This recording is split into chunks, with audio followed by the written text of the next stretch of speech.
Tu souhaites rester au courant de l'actualité K-pop et me soutenir en même temps? Alors abonne-toi et like la vidéo. Ce mois-ci, personne ne put passer à côté du comeback de Red Velvet. Mais ce dernier raviva le débat sur le comportement de certains membres. Sur le site communautaire Blind, qui nécessite une adresse pro pour s'y inscrire, une membre y laissa un commentaire incriminant Red Velvet.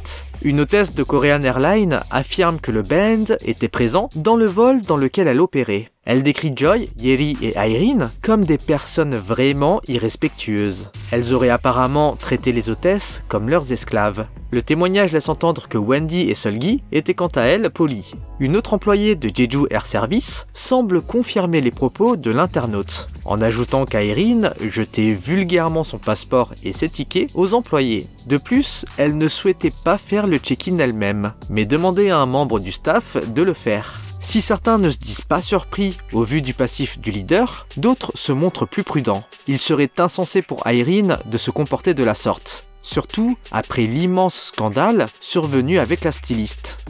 L'autre comeback retentissant ce mois-ci est celui de Yoja Idol.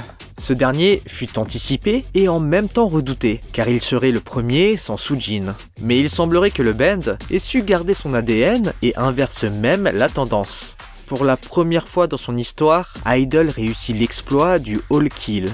Avec Tomboy, title track de l'album I Never Die, le band réussit à s'emparer de la première place de toutes les plateformes musicales. Malgré cette prouesse incroyable, certains membres continuent de recevoir des commentaires négatifs. Miyeon est effectivement attaqué pour son manque d'expressivité durant les live stages. Des netizens affirment qu'étant naturellement belle, cette dernière ne fait aucun effort au niveau de ses expressions et rend donc les performances de Tomboy ennuyantes. Mais lors du Encore Stage, Miyeon fut à l'inverse félicitée pour son vocal. Toutes les filles ont d'ailleurs livré là une performance vocale inédite. Toutes les filles sauf une selon certains internautes. La voix de Hyuha fut qualifiée de désastreuse lors de cet encore. Les netizens affirment que la taïwanaise du groupe sabotait Idol à cause de son manque de talent. Et finalement, certains vont carrément plus loin. Un internaute posta une photo de la victoire de Yoja Idol contre Stray Kids dans le music show M Countdown. Ce dernier y affirme que la victoire des filles est due au retrait de Soojin du groupe, tandis que les perdants étaient ceux qui avaient encore un harceleur dans leur groupe. Les amis, je vous prends 20 petites secondes pour vous dire qu'il y a actuellement un jeu concours sur le Twitter K-pop TV.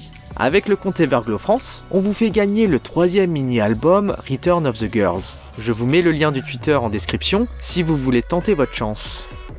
Bon allez, pour continuer sur les bonnes nouvelles, place aux actus feel good de la semaine. Malgré la comparaison de l'internaute concernant Stray Kids et Idol, les garçons se sont vite rattrapés.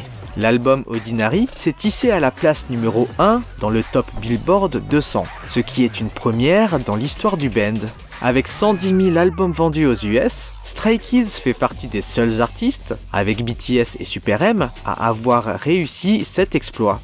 L'autre exploit de la semaine a quant à lui ravi tous les ones.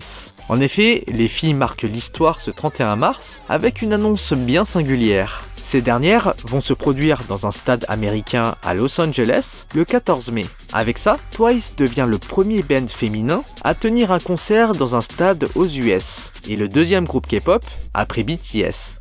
D'ailleurs, BTS continue son expansion sur le marché international avec une collaboration assez particulière. Après des mois et des mois de rumeurs, Snoop Dogg a enfin officialisé sa future collab avec le groupe.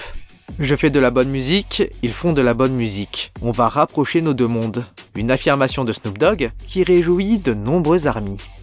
Dans le même temps, du côté des Blinks, l'ambiance est électrique. Le 27 mars, les Lilies eurent l'occasion de célébrer le 25e anniversaire de la maknae de Blackpink. Cependant, alors que d'un côté, Lisa recevait de nombreux messages d'anniversaire, de l'autre côté, le compte Instagram de Rosé fut rempli de messages haineux.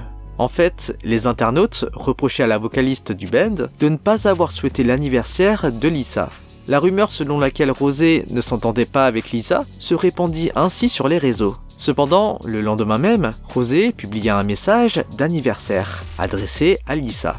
La raison étant que Rosé se trouve actuellement aux États-Unis et le fuseau horaire n'est pas le même. Au moment où les internautes laissaient des messages de haine, il était encore le 26 mars aux US. C'est pourquoi l'idol attendit d'être le 27 mars, dans son fuseau horaire, pour souhaiter l'anniversaire à sa collègue.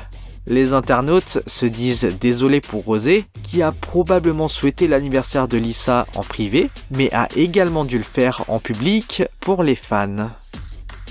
Bon les amis, comme d'habitude on se retrouve la semaine prochaine pour une nouvelle vidéo. En attendant, lâchez votre like, abonnez-vous et activez la cloche. Allez, on se dit à toutes et bye bye.